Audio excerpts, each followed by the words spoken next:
Mom spent months searching for my brother. Then she sealed the doors.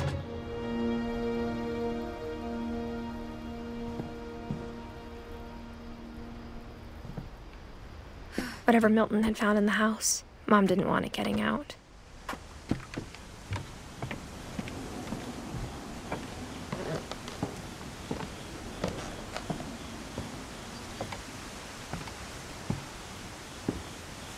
Mom definitely blamed Edie, but I think Louis blamed himself.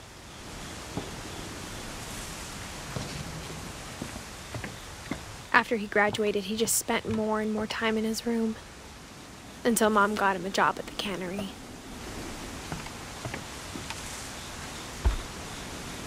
Everyone always told me to stay out of Louis's room, except Louis.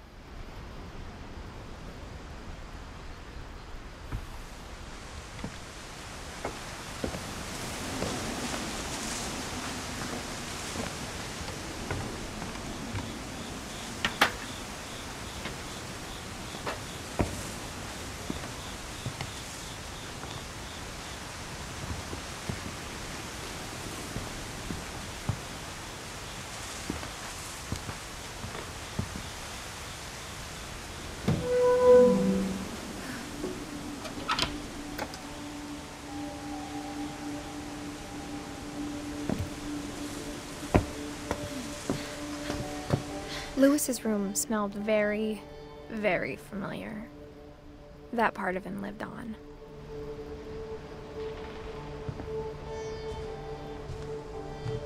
Louis and I spent a lot of time playing games together, but he was surprisingly bad at them. He died a lot.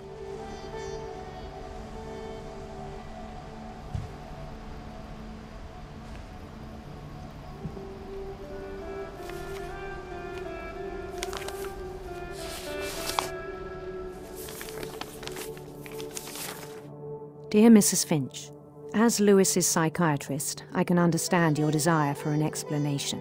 As I see it, the trouble began in January, shortly after we convinced your son to seek treatment for substance abuse.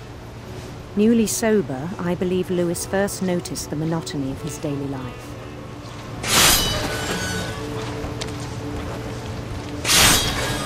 He kept working at the cannery, but he withdrew part of himself. In our sessions, I saw the same behavior. His mind began to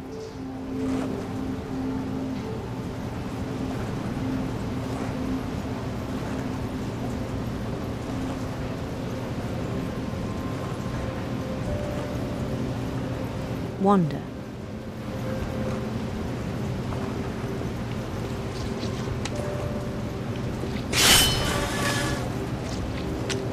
I asked him to describe it.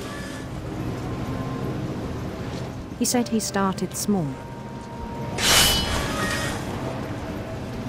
imagining a labyrinth.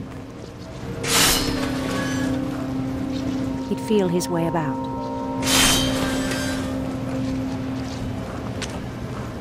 Then something moved. Bats and toads.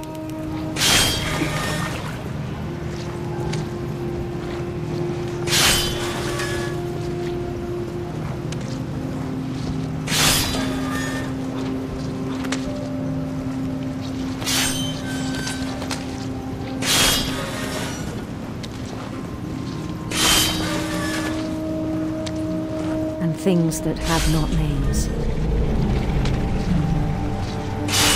He knew it was all in his head.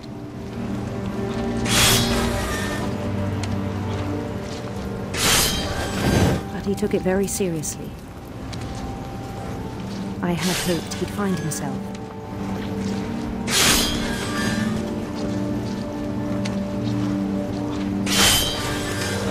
But he found something more. I worried about him then.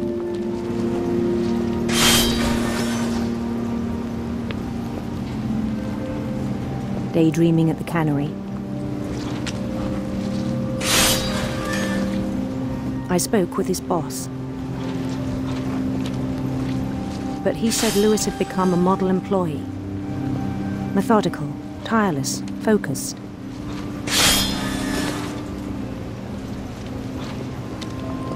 like a whole new Lewis. So I let him go on.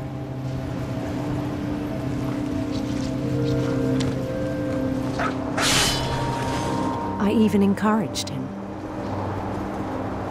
It seemed very promising at first. He told me he'd made a new friend.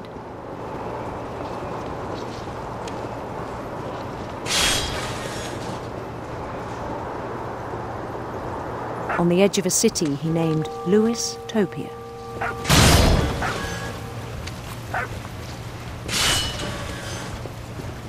He built the city up slowly, brick by brick. Then he made musicians.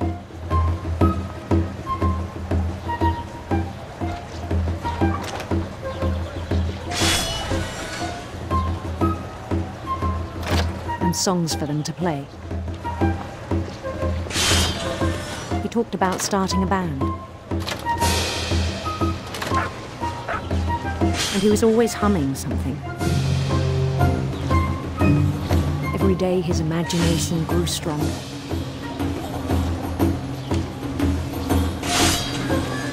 He no longer spoke at the cannery. But his chopping was as reliable as ever. Then one day it struck him that all the cheering crowds, even the stones under his feet, were all in his imagination. So he could do whatever he wished.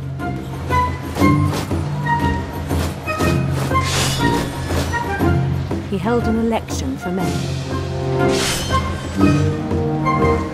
And he won. They begged him to stay, but his mind was already wandering. It became a game for him.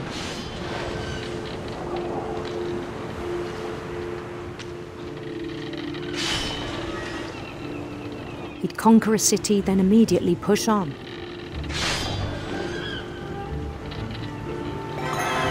New Louisville.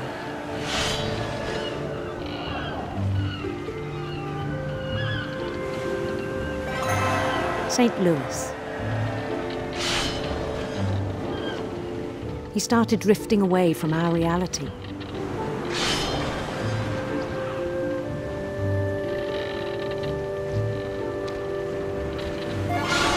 Minneapolis, until one day he forgot to go home from the cannery. Even as his mother pleaded with him, part of Lewis kept sailing on.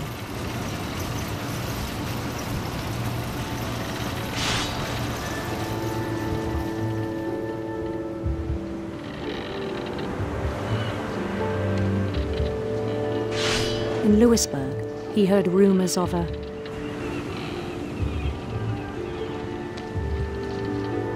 handsome queen.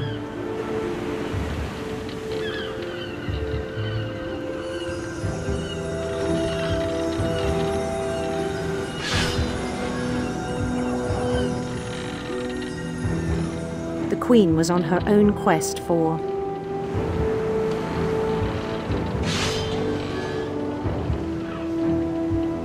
radiant rainbows.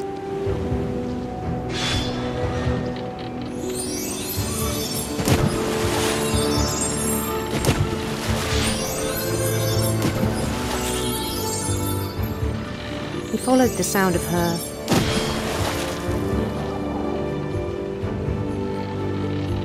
electric sitar.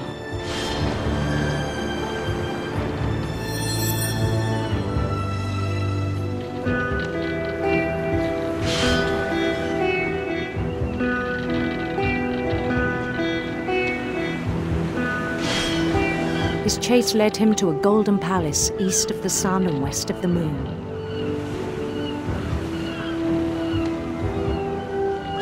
Even then, his logic remained sound.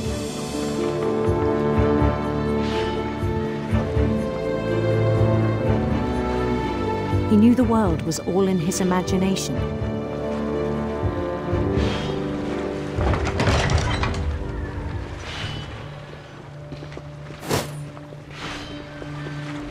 But he was so proud of having created it.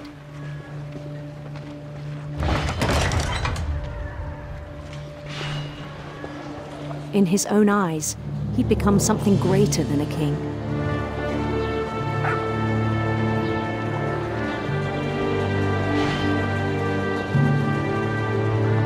For someone who'd never known success in the real world, I think it was overwhelming.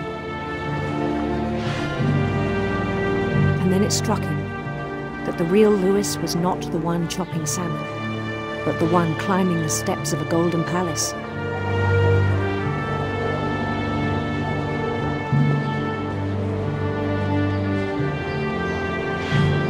My imagination is as real as my body, he told me.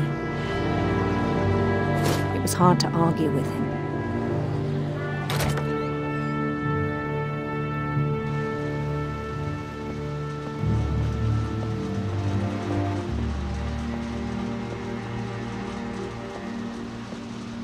He began to forget the world we know.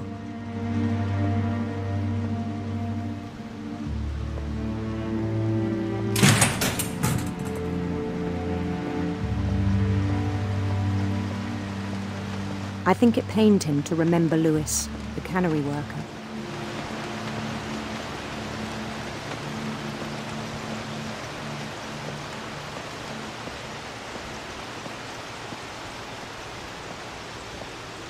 He began to despise the man with a royal contempt.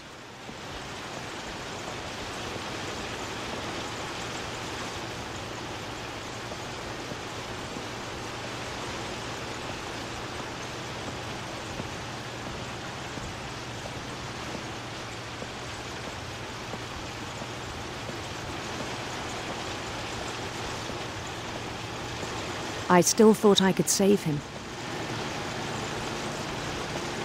Even after he said he was being crowned king over all the lands of wonder. The palace would be packed with his companions.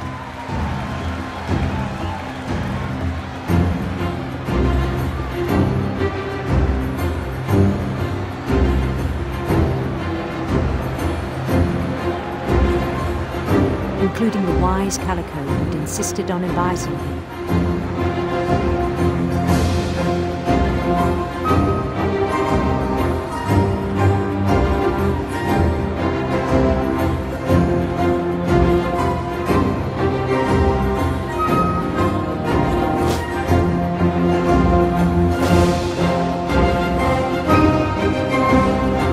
His queen waited, holding his crown.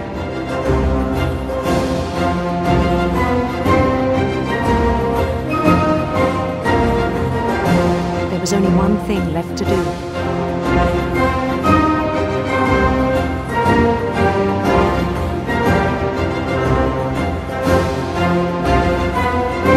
Bend down his head.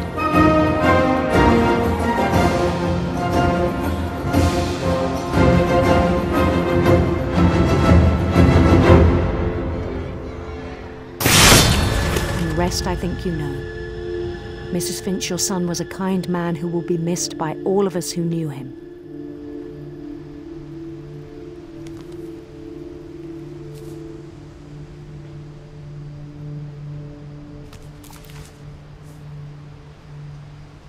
My brother was really cool.